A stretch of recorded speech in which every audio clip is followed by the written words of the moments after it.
करते विनोद पाटील आपल्या सोबत आहेत। विनोदजी, आपलं देखील स्वागत या चर्चासत्रात। विनोदजी, आरक्षणाच्या मागणीचा लढा हा थेट पूर्वी मुद्द्यांवर होता, जो आता गुद्द्यांपर्यंत येऊन ठेपलेला आहे। बरं, आता तरी अल्टिमेटम आणि आंदोलनानंतर मराठा आरक्षणाचा तिढा सुटेल असं आपल्याला वाटतं का? कारण अगदी चर्चेच्या सुरुवातीला दोन्ही ॲडव्होकेट असलेले आणि आपापल्या समाजाचं प्रतिनिधित्व करत असलेले कायदे तज्ञ ज्यावेळेला सांगतात त्यावेळेला नेमका विश्वास आम्ही कुणावरती ठेवायचा? एका बाजूला समाजाला आरक्षण तर हवंय, मात्र याची खरी झालेली सुरुवात आणि आता येऊन ठेपलेला मुद्दा आणि आत्ताचा अल्टिमेटम, विनोदजी, मराठा समाजाला संभ्रमित केलं जातंय का? असेल तर कुठल्या गोष्टींचा त्यामध्ये समावेश होताना दिसतो? आरक्षण मिळवायचंय, मात्र कसं? विनोदजी,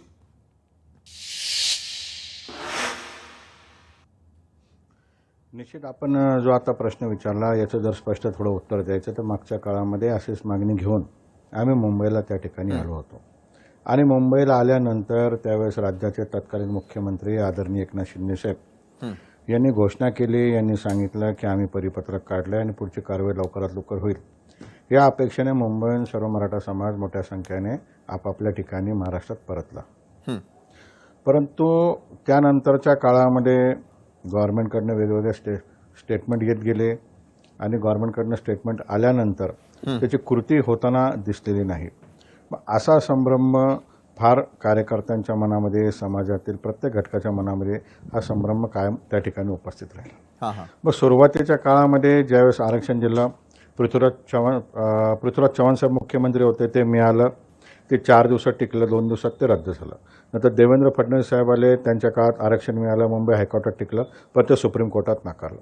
मग परत एकनाथ शिंदे साहेब आले, एकनाथ शिंदे साहेबांनी आरक्षण दिलं आणि ते हायकोर्टात आता प्रलंबित आहे।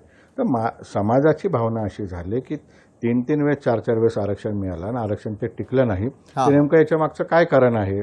तर मग याच्यामध्ये जर सखोलमध्ये गेल्यानंतर असं लक्षात आलं की असं टिकणारं जर आरक्षण पाहिजे असेल की ज्याच्या भरोश्यावर आम्ही शिक्षण घेऊ शकतो, नोकरी घेऊ शकतो, तर चर्चेदरम्यान ओबीसी आरक्षणाचा मुद्दा पुढे आला। ओबीसी आरक्षणाचा मुद्दा ज्यावेळेस पुढे आला त्यावेळेस एक कॉम्प्रोमाइजिंग चर्चा त्या ठिकाणी सरकारसोबत झाली। मी कॉम्प्रोमाइजिंग शब्द परत परत वापरतो की त्याच्यामध्ये पहिल्या टप्प्यामध्ये तुम्ही सगळ्या सोयऱ्यांचा निर्णय घ्या, हे ठरलं। आणि कोणी एखाद्या मंत्र्यासोबत, एखाद्या नगरसेवकासोबत नाही, तर राज्याच्या मुख्यमंत्री एकनाथ शिंदे साहेबांसमोर हे ठरलं।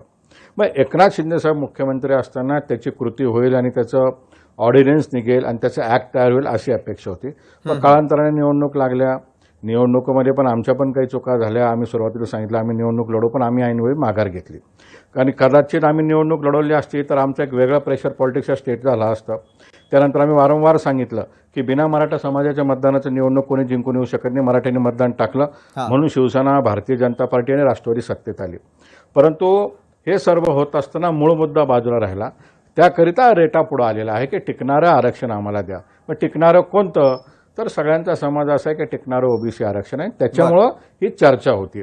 आणि राहिला प्रश्न वादविवादचा, आपण जो काही बोलला तर वादविवाद करण्याची आमची संस्कृती नाही, आम्हाला कोणाशीही वाद करायचा नाही आणि खालच्या कार्यकर्त्यांसोबत कोणाला बोलून आम्हाला काही उपयोग होणार नाही। आमची लढाई ही राज्य सरकारच्या दरबारात आहे। 288 आमदार, वरच्या सभागृहातले 70 आमदार, या दोघांकडे आमची लढाई आहे। बरं, लढाई नेमकी कुणाशी आहे हे आपण सांगण्याचा प्रयत्न